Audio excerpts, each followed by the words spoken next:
London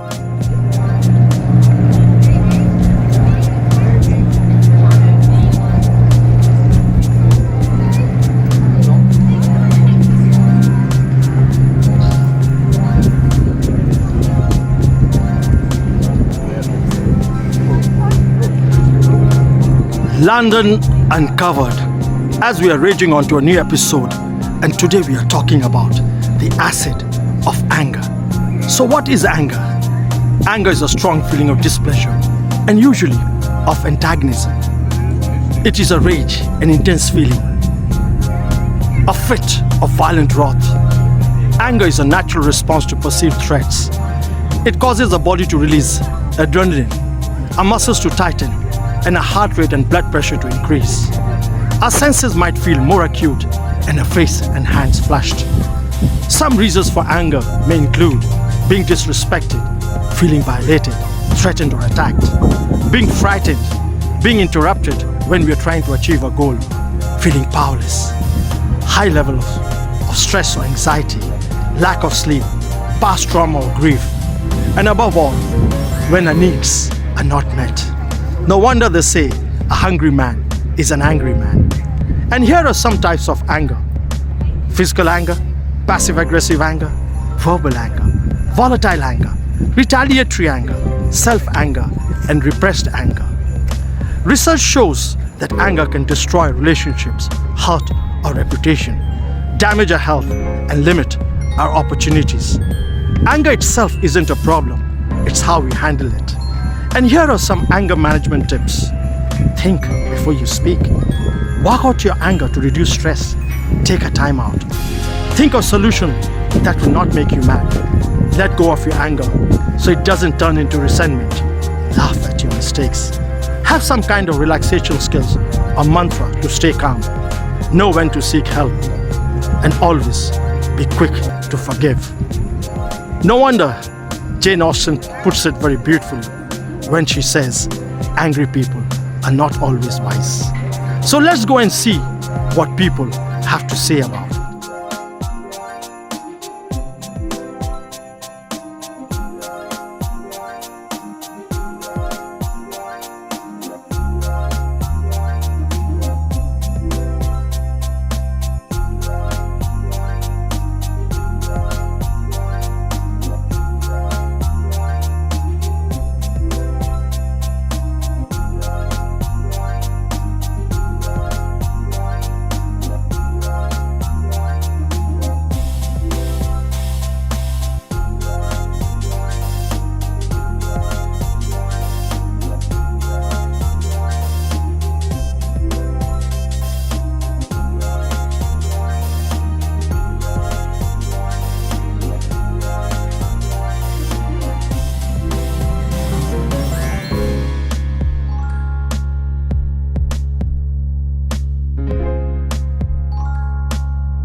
Good morning, Marcus. Good morning, sir. Tell us, what does anger mean to you? Anger means to me losing control. So how does one deal with anger? You have to process the feelings and the thoughts that are coming into you. What message would you give to the world? Pause for 1 minute. Think before your heart. Marcus, it's been a pleasure. Thank you very much. Take care.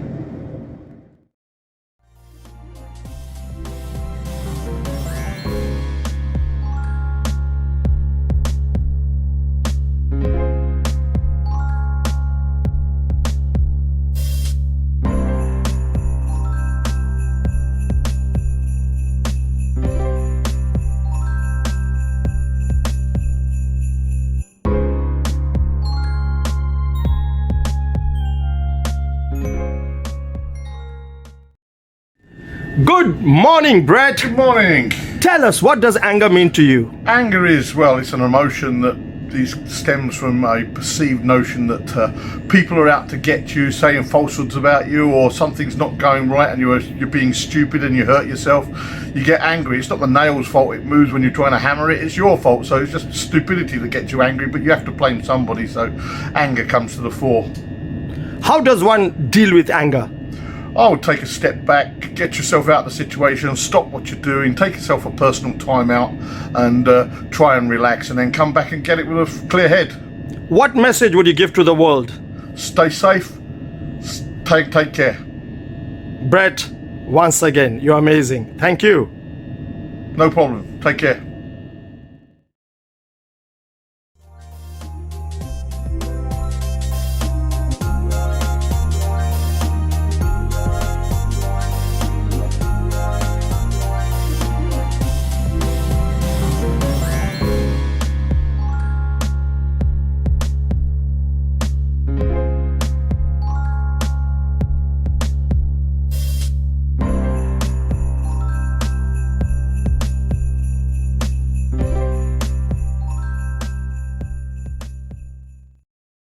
Good morning, John. Morning, Sanjay.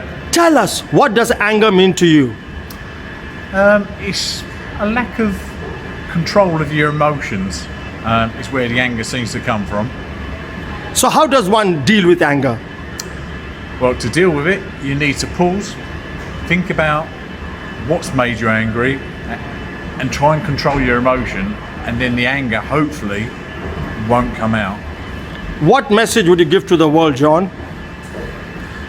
Have a little think about why you're angry, what's made you angry, and if there's something that can stop you being angry, and you should be more calm, if you like. John, that was brilliant. Thank you very much. You're welcome, Sanjay.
Good morning, Nigel. Good morning, Sanjay. Tell us, what does anger mean to you?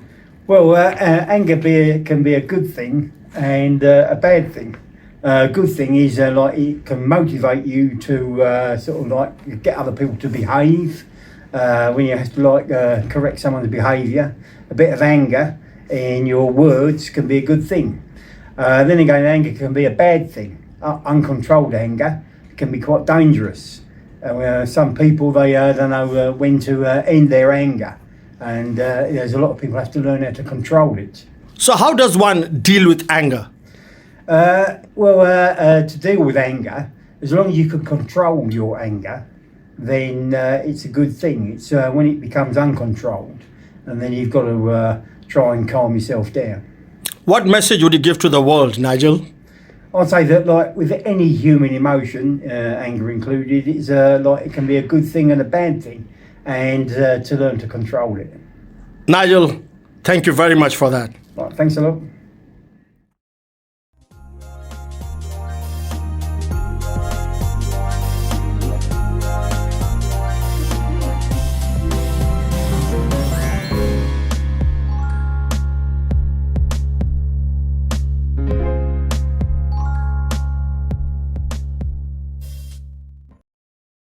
Good morning, Tom. Morning, Sanjay.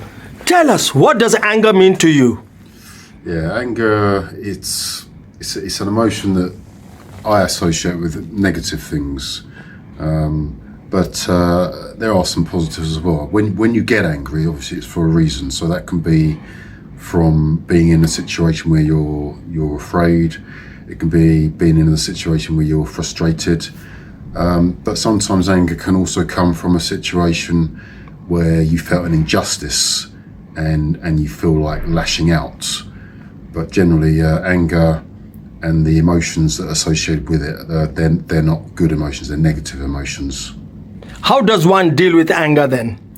It depends on the person. So I deal with anger, I think a lot, more so when I was younger. I used to deal with anger the same way I dealt with stress. So I used to internalize it, get angry within myself, because I didn't really have the tools at a young age to channel the anger.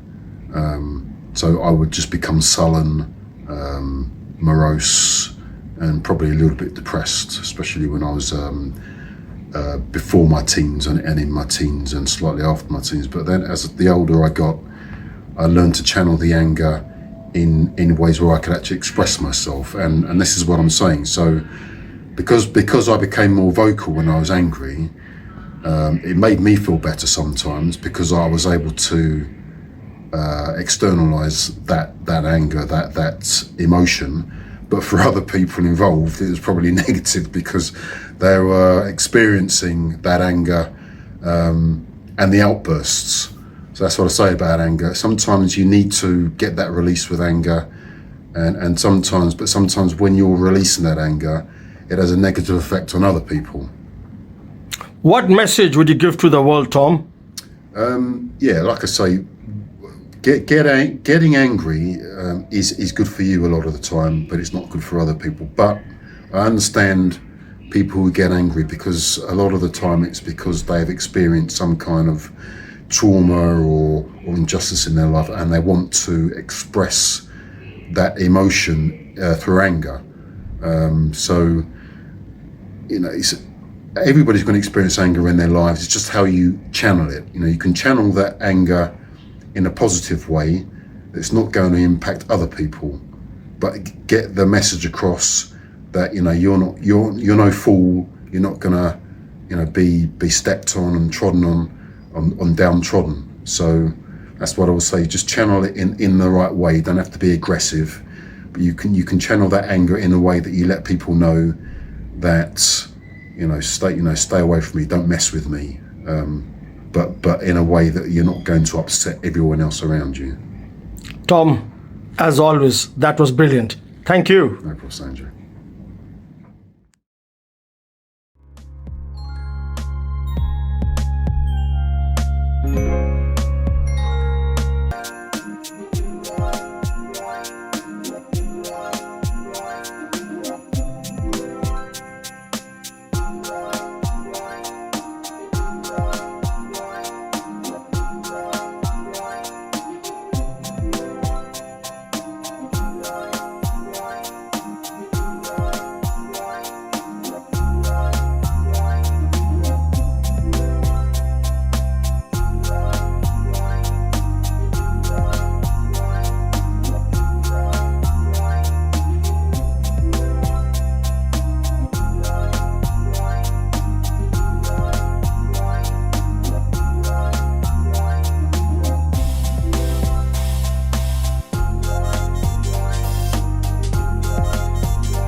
as we come to the end of this episode, and we've been talking about the acid of anger.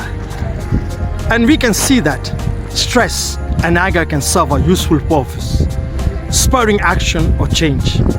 But in other cases, the intensity, duration, or frequency can be problematic when it comes to our work performance. They can interfere with our productivity as well as impact our emotional and physical health. Stress and anger can even determine success or failure in our jobs. One author puts it very beautifully in his poem, Angry Words. Angry words, angry words, oh let them never from the tongue unbridled slip. May the heart's best impulse ever check them, ever they soil the lip. Love is much too pure and holy, friendship is too sacred far, for a moment's reckless folly, thus to desolate and mar. Angry words are lightly spoken, bitterest thoughts are rashly stirred, brightest links of life are broken by a single angry word. So think before you speak.